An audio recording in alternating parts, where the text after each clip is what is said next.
This is Build Back Better Caribbean, where we listen to Caribbean civil society share, in their own words, their experiences, ideas, and perspectives for creating a more resilient and sustainable Caribbean future.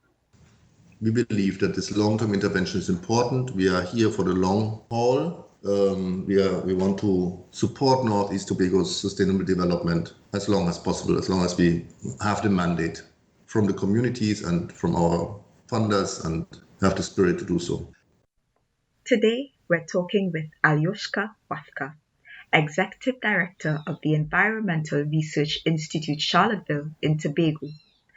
While the Institute's focus is on conservation and research, Aljoscha sees the most important product delivered by their projects as the linkage of community benefits to healthy ecosystems. The organization's operation and interaction with the communities of North-East Tobago is informed by their professional experiences locally and in the wider Caribbean. For the Institute, if these communities are to realize real benefits from the organization's work, long-term investment is key. The commonly used approach of short-term interventions that is used by many development agencies is, to our belief, not bringing the results that are desired. And we wanted to take an approach of long-term engagement in the topic of conservation, as well as long-term engagement with our community partners, because we think that only a consistent, continued presence and a visibility can bring the results that are desired to link communities back with or create a stronger link between communities and their natural resources and natural heritage. Informed by the Tobago and Caribbean experience, the Institute recognizes and respects the symbiotic relationship between the communities of North-East Tobago and their ecosystems. The Institute's interventions aim to not only preserve the symbiosis, but also encourage the community's sense of fundamental responsibility for ecosystem protection and sustainable use.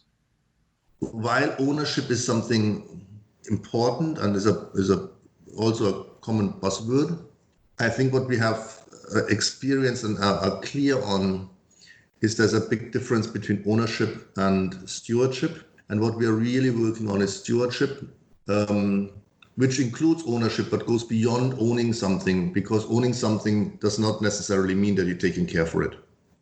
While stewardship includes that care and long-term sustainable use in it. At the heart of the Institute's work plan is an operating model that combines commitment to long-term engagement and research dedicated to finding practical solutions to the community's issues. But has this approach, tailor-made for the Tobago context, been successful? Aljoscha thinks that it has, but cautions that there is still a long way to go. Whether the model has delivered as anticipated, I would say yes, after 6 years of working here. However, I really think that the benefits can only be seen maybe after 10 years. North-East Tobago, and as so many other Caribbean islands, is a conservative society. Change is not something that is easily accepted, and it takes a considerable long-term effort to create trust in a process, create trust in the players, and then make visible change. While I think we have been able to create or facilitate change in with some of our partner organizations, I don't think we have reached yet a point where this is flowing through to the community as a whole. I think this will take another 5 to 10 years. And you can see this really in many other places. Europe, where I come from, it took a very long time from to develop habits of waste recycling, different habits of how you use natural resources, creating that stewardship.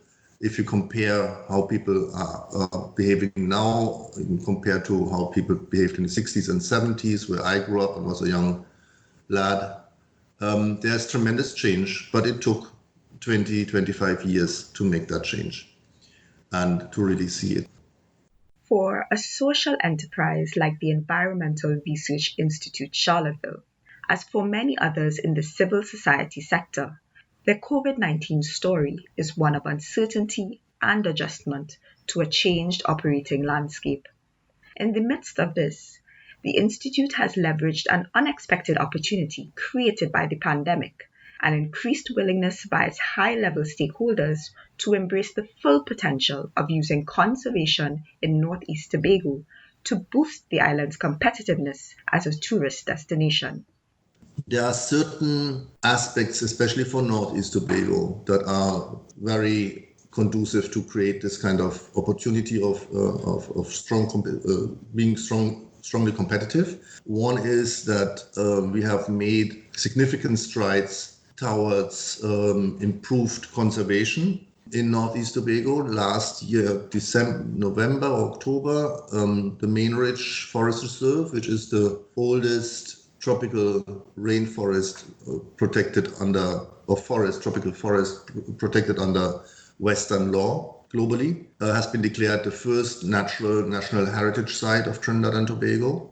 We have the government of Trinidad and Tobago has applied to the United Nations UNESCO program to nominate North-East Tobago as a UNESCO Man in the Biosphere site, which is an internationally outstanding designation. We can be positive that a declaration and a designation might be signed off this year, which will make this site the largest UNESCO site, UNESCO Man in the Biosphere site in the smaller Caribbean island states that are competing with us in tourism. And that is, the Man in the Biosphere program is not only tourism, it's all about green and blue economy and meeting sustainable development goals with our communities.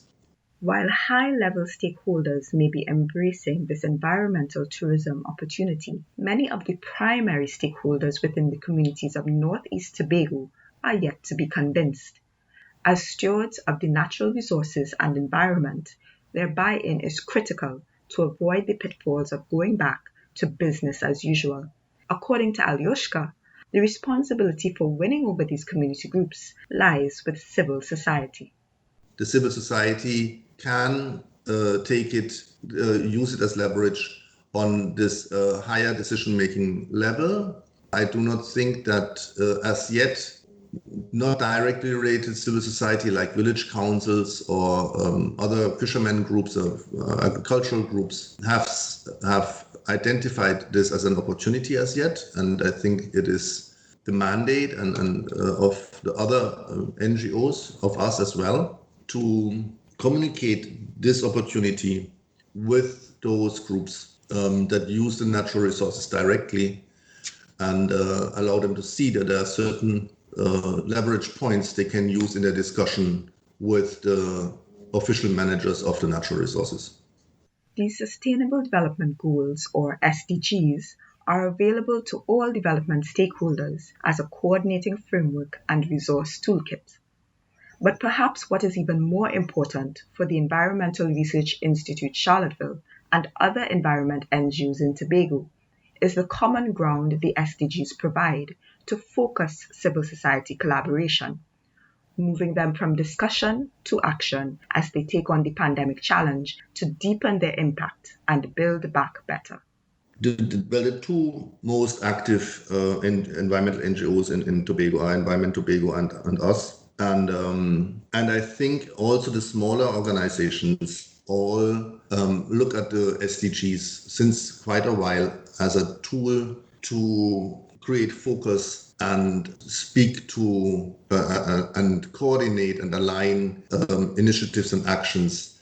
And as a reminder to the governmental counterparts, as the commitments the government of Trinidad and Tobago made to the international community. So, and again, the entire planning for the UNESCO Man and the Biosphere program in North-East Tobago is also based on trying to achieve and coming closer to achieving the SDGs in North-East Tobago and in Tobago as a whole.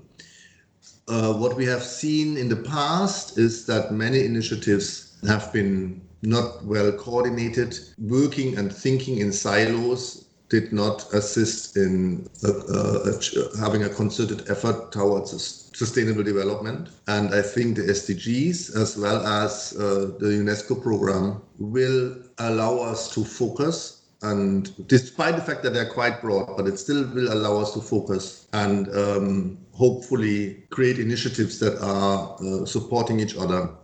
This podcast series is produced and presented by the United Nations Information Center for the Caribbean Area, the voice of the United Nations in the Caribbean. We hope you've enjoyed this episode. Please leave a comment to let us know what you thought. For more content in this series and to find out more about our partnership with civil society, subscribe to our YouTube channel and follow us on social media at Caribbean UN. This is Lindy Ann Edwards-Alain, inviting you to join us again soon for another episode of Build Back Better Caribbean.